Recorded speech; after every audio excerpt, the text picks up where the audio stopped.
Okay, Netflix पे एक नया शो रिलीज़ हुआ है जिसका नाम है सैंडमैन और आज मैं इसी का रिव्यू करूँगा। अब रिव्यू करने से पहले बता दूं कि इस शो के अनाउंस होने से पहले से मतलब लगभग 1 साल पहले ये शो अनाउंस हुआ था।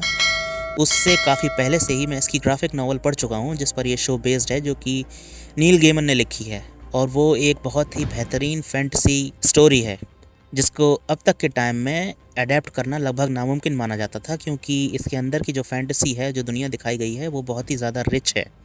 और नील गेमन ने कहा था कि वो इसे किसी को अडेप्ट नहीं करने देंगे अगर वो इन सब चीज़ों के साथ फेथफुल नहीं है। अब क्योंकि एक फैंटेसी स्टोरी को अडेप्ट करना कोई आसान काम नहीं होता, इसके लिए बहुत ज़्यादा डेडिकेशन चाहिए, बहुत ज़्यादा पैसा चाहिए और उस पैसे से आने वाला बहुत सारा सीजीआई चाहिए। तो जैसा कि हम नेटफ्लिक्स के लूसीफर के साथ देख चुके हैं कि उसको कितना ज़्यादा बुचर किया गया है कॉमिक्सों से हटा के।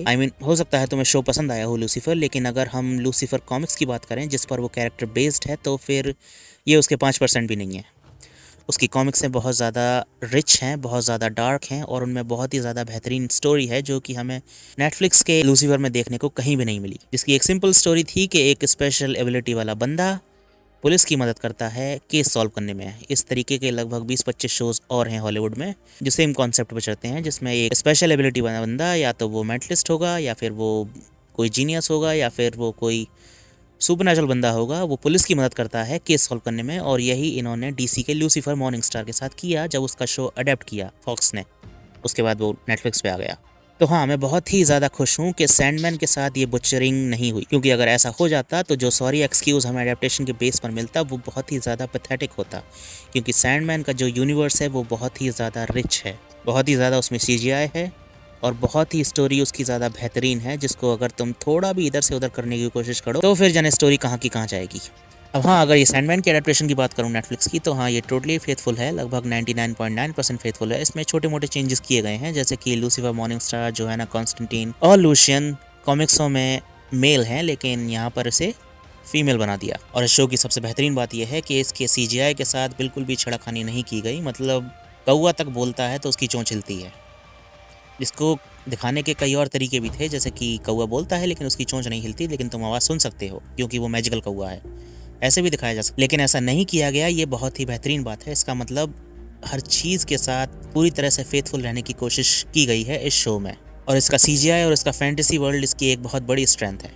अब स्टोरी की बात कर लेते हैं। तो अगर स्टोरी की बात करूं तो फिर मेरे लिए कुछ नया था नहीं, क्योंकि मैं पहले ही ग्राफिक नॉवल पढ़ चुका हूं। तो चीज़ें देखते देखते मेरे को सब याद आता जा रहा था कि वो क्या पढ़ा था, उसके बाद क्या था, उसके बाद क्या था। तो हाँ, स्टोरी मेरे लिए नई नहीं थी, लेकिन उस स्टोरी को लाइव एक्शन में देखना एक बहुत ही बेहतरीन एक्सपीरियंस था। इस तरह के शो हमेशा नहीं बनते, और जब भी बनते हैं या फिर अडेप्ट किया जाते हैं तो डर इस बात का रहता है कि उसके सीजीआई के साथ या फिर उसकी स्टोरी के साथ छेड़खानी की जाएगी लूसीफर की तरह। बट फॉर्चुनेटली इस शो के साथ ऐसा कुछ भी नहीं हुआ। ये अपनी मटेरियल से, सोर्स मटेरियल से टोटली फेथफुल है। सो हाँ, इन द एंड नेटफ्लिक्स का सैंडमैन एक वर्थी वॉच है, और सच बताऊं तो एक बियॉन्ड वर्थी वॉच है। इसको अपनी ज़िंदगी में एक बार ज़रूर देखना चाहिए। इसमें कैरेक्टर्स की एक्टिंग मार्वलस है। इसका जो स्टोरी का नरेशन है वो भी बहुत बेहतरीन तरीके से मॉडर्न टाइम में अडेप्ट किया गया है। हालांकि छोटे मोटे चेंजेस किए गए हैं, लेकिन उससे स्टोरी पर इतना कोई फ़र्क नहीं पड़ता। कोर स्टोरी जब तक सेम रहती है तब तक एक शो अपनी स्ट्रेंथ बनाए रख सकता है।